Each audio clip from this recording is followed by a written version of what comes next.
So today I just want to run you through this really simple little design here. It's literally 4 stitches, 4 row repeat. It's that simple. Just for anybody who is still a little scared to try overlay mosaic crochet. This just uses 2 stitches and chains. So chains, double crochets into the back loop, trebles into the front loop, 2 rows down. That is all you need to know to create this lovely little swatch here. And you can see how you've got different textures, or like a totally different design when you actually add the contrast. It's all still exactly the same stitch and row repeats, but they look so different when you haven't got the contrast. Okay, so when we start, I always recommend you start with a length of chains rather than sort of the chainless foundation methods. The reason for that being that with overlay mosaic crochet, you just working 1 row in each colour. You don't turn, you're always working from the right side, so you have lots of ends. There'll be like a loose end at each end of every row. And to avoid having to weave all of those in, I generally recommend that you add an envelope border at the end. So the border will be effectively 2 borders which sandwich those loose ends between them. And to make it easy to start that, we will be adding a chain at each end of the row, sort of between an edge stitch and the actual pattern. So, and we need that on every row, including the very bottom and the very tops. So when I start my chain, I just twist the yarn around like so, pull a loop through. I'm not going to pull that tight. That's just going to effectively become like a bonus chain. We're going to leave that loose until we're absolutely certain that we're not going to need it when we get to our pattern rows. When you're doing something narrow like this little swatch, that's unlikely, but obviously if you're doing something big, you may miscount, you might just need it. So we'll just leave that loose. And then we're going to need a multiple of 4 plus 5 chains. So you'll just get any multiple of 4 you want. I'm just going to do 3 multiples of 4, just a little narrow swatch. So that's 12 stitches, and then you add 5 on.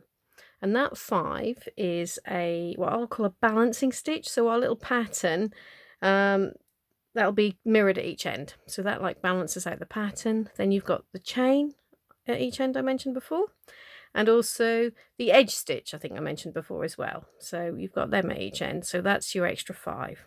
Okay, so I'm now going to do 12 chains. So 1, 2, 3, 4, 5, 6, 7, 8, 9, 10, 11, 12. So that's my 3 multiples of 4. And then add on 5 more. 1, 2, 3, 4, 5. Okay, and then I'm actually going to add a turning chain as well.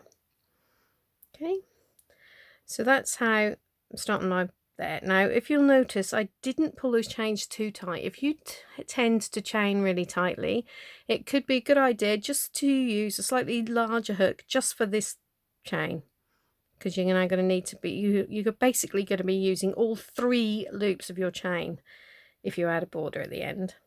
So I'll explain how. So these 2 loops at the front of the chain there, they are going to be used in our border. One for the front border and one for the back border. So when we're actually getting started on our piece, we need to twist the chain round. And can you see you've also got this 3rd loop at the back there, also often referred to as the back bump. Okay, so that's what we're going to be working our first row into.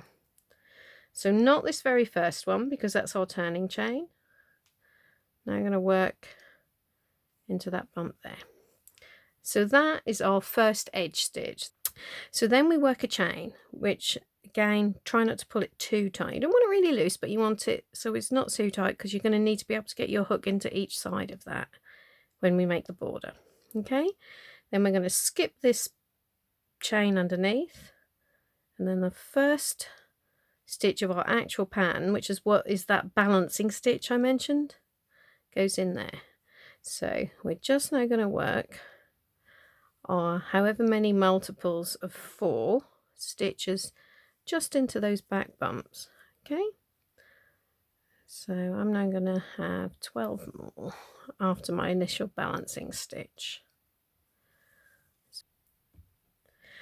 Okay, so I now have another 12 double crochets after my balancing stitch. So there should be, we'll just double check, 13 stitches now after this initial chain. Okay, 2, 4, 6, 8, 10, 12, 13. Okay, so that's just say, you know, however many multiples of 4. Now, a little question, a little point about the multiples. Most of my patterns, my Mosaic Crochet patterns, are designed to work with, well, all the repeats will fit into a multiple of 48 stitches plus the 5. Okay, so if you wanted to mix this pattern in with any of my other designs, I'd recommend you actually start with a multiple of 48 plus 5 stitches. But for this actual pattern, all you need is 4, multiple of 4 plus 5. Okay, so now to end the row, and we'll end every row the same, we do another chain and then our edge stitch. Okay, and then fasten off. So to fasten off, I'm just going to pull that through. Again, make sure you leave enough of an end to be able to tie it off, to secure it, to do the border. Okay, I'm probably tying up my initial loop there, but because I know I've got the right number, but I'll just leave it for now and explain what I mean about the pattern. Okay, so that is our sort of foundation row, our row 1 done. Now, if I was actually making a larger project, what I would normally do is, like I say, do a foundation row. So you have like an extra row in the same colour at the beginning. So this would be my foundation row. I would now do another row in the same colour of back loop double crochets. But I'm just going to go straight to the next colour for the purpose of this little pattern. Okay, so nice strong contrast I've got here. The stronger the contrast, the easier you will see the pattern. Now, there's also, I'm also going to run you through texture on this in a little while as well, but for the purpose of beginning, we're just going to be interested in the pattern. Okay, so now I'm going to start with a slip knot on my hook. Well, my version of a slip knot. When I do a slip knot, I do, like I said at the beginning of that chain, twist the yarn around, pull the chain through, and then I do pull it tight. So that's probably not an actual slip knot, but it works the same way. Okay, so however you get your knot on your hook, do that. And then we start with a standing double crochet under both loops in this edge stitch. Okay, so the edge stitches, we always work under both loops. Double crochet, then a chain, and we're always going to skip this chain underneath the edge chains. Okay, and now it's nice and simple. We're just going to do a row of double crochets, but we're only going to work into that back loop. Okay, because we're going to need these front loops when we make the pattern in a little while. Okay, so literally just into the back loop, and we're going to work a row all the way across like so. Okay, right up until you get to that other chain at the other end.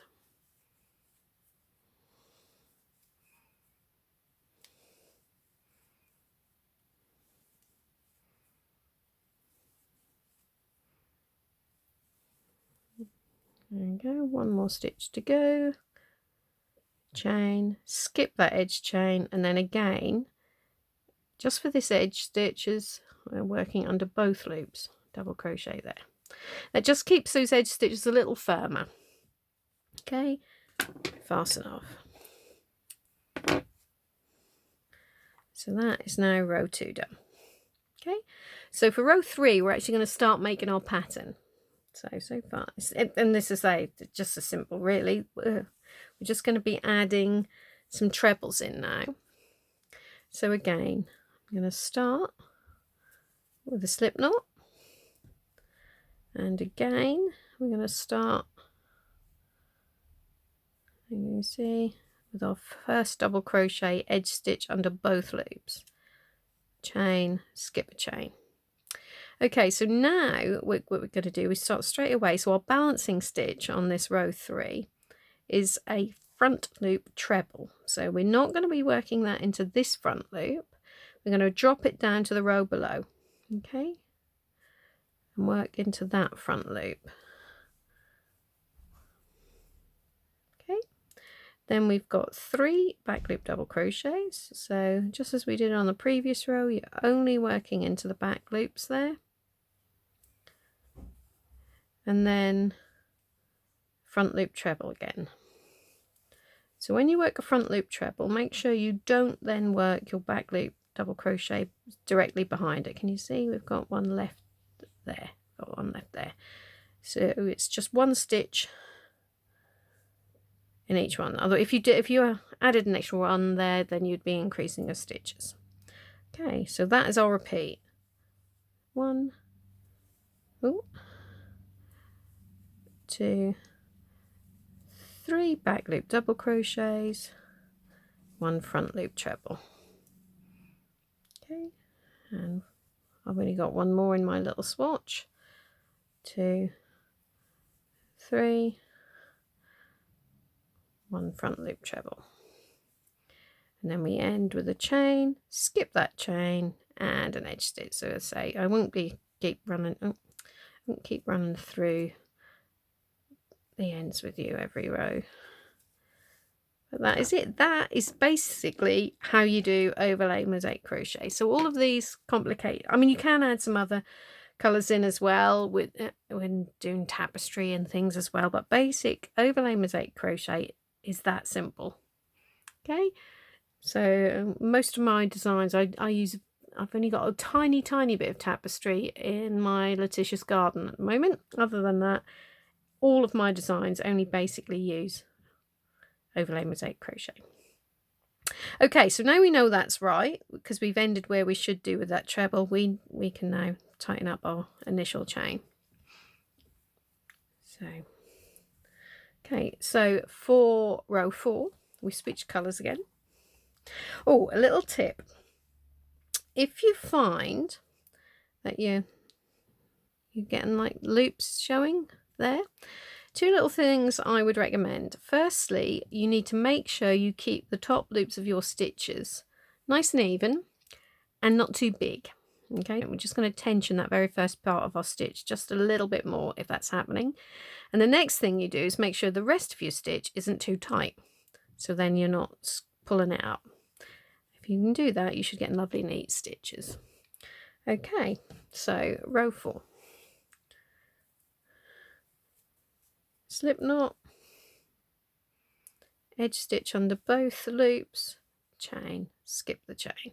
Now we've because our previous row started with a front loop treble, we can't do a treble here. We've got to do a back loop double crochet. It's the only thing you can do when you see a treble. So if you happen to be following a pattern and it appears to be telling you to do a treble over a treble, you've probably miscounted somewhere. I mean, there may be a mistake in the pattern, but more than likely it's just that you've miscounted. Okay, so we start with a balancing stitch as a back loop double crochet, and for this row we're literally going to just be repeating 2 stitches. So 1 front loop treble, 1 back loop double crochet. I'm going to do that all the way along. So front loop under there, back loop double crochet all the way along, front, back. Okay, so my yarns all got caught up. I'll finish that off in a second.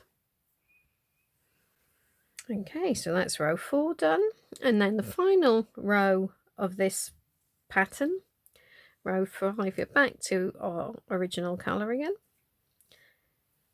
So slip knot, edge stitch under both loops, chain, and then for this one our balancing stitch is a back loop double crochet, and then our repeat is another back loop double crochet, 1 front loop treble, whoops, 2 back loop doubles. Okay, so that's our first repeat. Then our next one starts with back loop double crochet, front loop treble, 2 back loop doubles. So this one, obviously we've now got a run of 3 back loop double crochets between our trebles. So that is our little repeat. Okay, so here I have done it with a nice strong contrast. Let me just finish this off. But this little pattern actually also creates a really lovely texture. So if you don't want to change colours, if you want it all in one colour, you can, or if just a tiny bit of contrast, it won't matter. This will show up nicely. Now, the best ones for showing up the texture, best designs, are if you've got some horizontal lines. Because where you've got horizontal lines, they then effectively in one colour become a background, and then the vertical lines become the textured pattern. So row 1 was just for the initial, like, setting it up. So we're now going to be repeating rows 2 to 5. Okay, so that's our 4-row repeat, and I'm now going to do the next repeat in the same colour here. So we're not going to change colours, okay? So for that, row 2, we start, it's actually a nice simple one. If you remember, row 2 was just a row of back loop double crochets. So I will now go ahead and do that, and then we'll come back and we'll do row 3 together. Okay, so I've now just got started on row 3 with my edge stitch and the edge chain. Remember, this one then started with a front loop treble. Okay, so I'm going to do that into there, then 3 back loop double crochets, 2, 3, and 1 front loop treble. So I hope you can see the texture there. 2, 3, and 1 front loop treble. Just finish that off. 3, 1 front loop treble, edge chain, edge stitch, and fasten off. Okay, so let's see, hopefully you can see the texture of the stitches there. So if we now do row 4,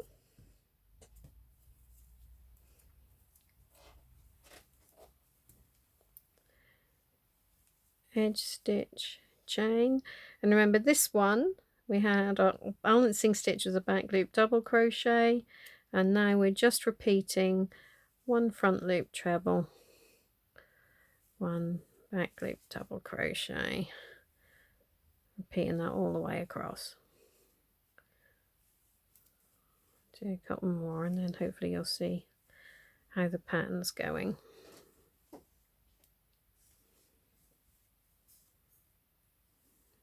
Okay, so there we are. See the little texture developing there. So I'll carry on and complete this little repeat. Do the next row 2. Okay, so there we are. Hopefully you can now see by doing it in one colour, we've got the texture, and it's a different pattern. It's that little zigzag pattern rather than the sort of castellations. Okay, so I've now just done rows 2, 3, and 4 again, exactly the same as we did down here. But for row 5, rather than using this pale hint of lilac colour, I'm going to actually switch colours. So we could now do, if you now wanted to do another strip in a single colour, but change that colour. This is the nice way of doing it sort of smoothly. So just show you what I mean. So edge stitch, oh, slip knot, edge stitch, chain, and remember row 5 is back loop double crochet, balancing stitch, then another one front loop treble, 2 back loop doubles. Now don't worry that you can see a little bit of that lighter colour there, because once it's all done you'll hardly notice that. You could, if you want, have done like a tapestry crochet where you switch the colours, so you use the same colour there, but I don't think that's necessary. show you what I mean when we've done it. So say there's row 5 like so. So we've now switched our sort of main colour that we're doing for this design from the hint of lilac to this, I can't remember what it's called, what is that called? Cinder Rose.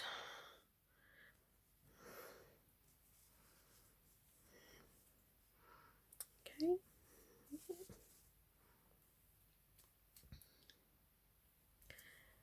So that's that. Oh, get in there, edge stitch. Okay.